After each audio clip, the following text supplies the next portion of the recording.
guys. I've been, hey Seth. I wanted to just give another go at this. I've had people that said, gosh, I love the other application video you did, but I taped it sideways. So everybody that wanted to watch it had to go like this and watch the whole thing. And they were probably getting crinks in their neck and everything like that. So what I wanted to do is, hi Amy, hi Jamie, hi Bobby, Joe.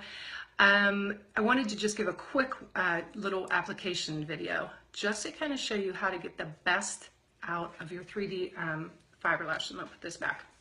I'll show you something here. Okay, this is, can you see my lashes? No, you can't. Do you know why? Shh, I don't have any. But here's what I have with the 3D, okay? Pretty cool stuff. I don't have to do the fakies, falsies, glue in my eye, nothing like that. So here's what we're gonna do. All right, and I can't see what anybody's writing. Seth's probably making a funny joke. He's calling me a dingbat, I know it.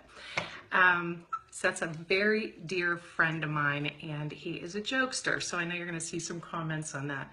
Seth, you're bad. Wait till I get a hold of you. All right. I'll get him at breakfast next time we go to breakfast. All right, so what I'm gonna do is I'm gonna show you something here. It's a pretty cool trick. It's a way to make your fiber lashes do even better than just the normal way of doing gel fiber gel, in my opinion. Okay, everybody knows we always start with the gel, right? If you start with a coated gel and then you follow up the way I'm doing this, I'm gonna show you why this technique works. I'm gonna show you the technique and show you why it works. Now, I am blind as a bat without my glasses, so I'm in a tiny mirror in here.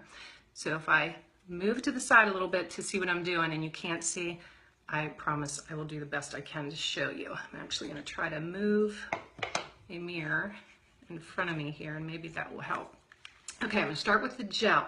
In case you're wondering, that's your big tube. That's the biggest out of them. When you take it out, it's the gel. It's a lot like a mascara, like a regular mascara, but better. Okay, now what I'm going to do is I'm going to apply this first. I always, again, go sideways.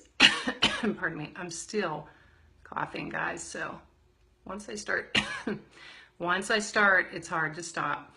All right, I'm going to go sideways, and then I'm going to go straight up.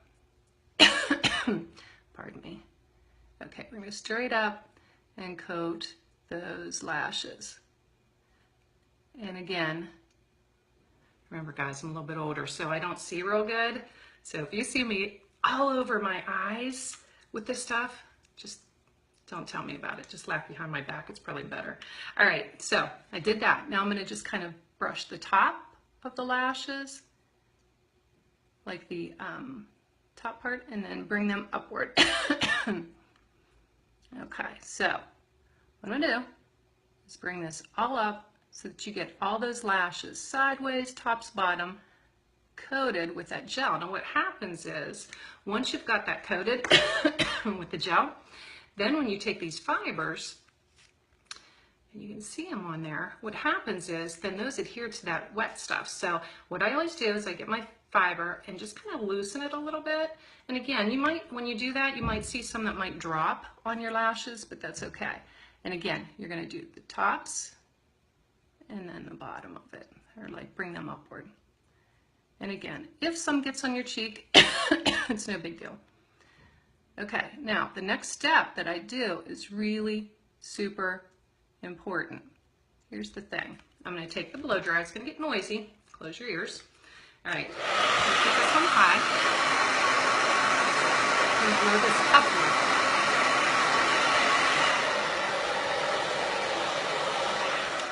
As you can kind of see, it's starting to curl them up. It does two things.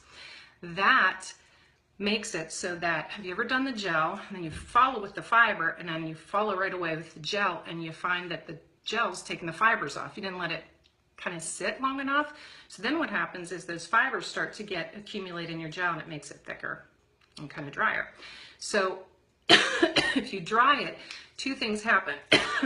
That fiber becomes part of that lash, and it curls it, and then when you put your gel on, you aren't removing some of that fiber from the lashes.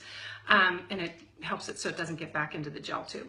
So I like that for one. The other thing that it does by drying it after the fiber is it blows off any little pieces that aren't, okay, the fibers will stick to the actual gel, but if there's like a little piece, like a little clumpy part, it'll blow off and then it makes it a lot smoother.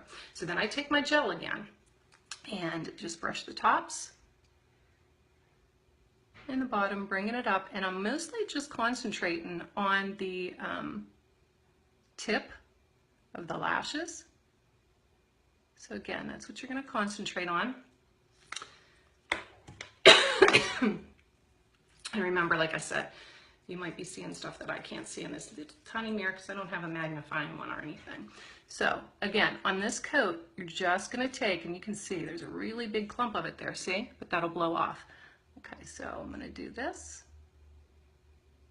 on just the tips. And then we're going to blow that dry again. And you can kind of see it just takes all those little pieces that were on there, and it starts to make those like blow away, and just leaving just the ones that are stuck to the lashes on there. Okay, so if you want them really big, you can do a third and final coat. You can do 4, you can do as many as you want, but I usually don't do more than 3. And it's super easy, and I think I just got it on my eyebrow, so that'll be a funny laugh for the day. All right, so again, I'm gonna loosen it up. We're gonna concentrate on mainly just the tips of the lashes, and that part that I got on there real heavy might stick. I might need a lash comb for that. All right. And again, you're blowing that upward. And as I said, what happens is then when you put the gel on, it's not taking, Gina, oh, you rock too, sister. I could kind of see that. Love you, sweetheart. Okay, so see this little piece right here? You can get that real easy with your either a lash comb or by going downward and upward with your gel. And I may have to go back in with a lash comb, but I can't really, like I said, I can't see super good. So, but if you can tell though, and I do need to get back in there with a lash comb, but you can see what I started with and what I have now, and it's amazing. You don't have to go to the salon to, don't tell anybody. I know some salons gonna be like, what you talking about, sister? That's how I make my bread and butter. But you don't have to go and do all that glue. Listen, I used to do those in my salon, and people's lashes, and it wasn't, I have other salons that I've talked to, they have the same thing happen. When you glue 2 pieces of something together and there's movement, like when you sleep and on your pillow and all that, it rocks back and forth and it snaps it off. And nice picture, huh? Nice visual. But what happens is they break off and then you have to wait for them to grow. You know, when you take them off and you aren't doing lashes anymore, you're left with little stubbly lashes, which isn't so much fun. Where this, you got great lashes during the day. When you wash them off at night, who sees them when you're sleeping? So it doesn't matter. Hope that helps. I think that's all I needed to tell you, but I just know last time I did it this way and everybody was like, oh, hey, thanks a lot. I could hardly watch this thing without going to the chiropractor afterwards. Okay, so that's a little tidbit. I'm gonna be doing, anybody that's on our team, I'm gonna try to do a little Periscope later on color shading, your customers, matching. That's so important. There's a lot of reasons why we want to get the right shades for our customers. And I'm going to try to do that later on here. So if anybody has any questions, message me and have a great day. Take care.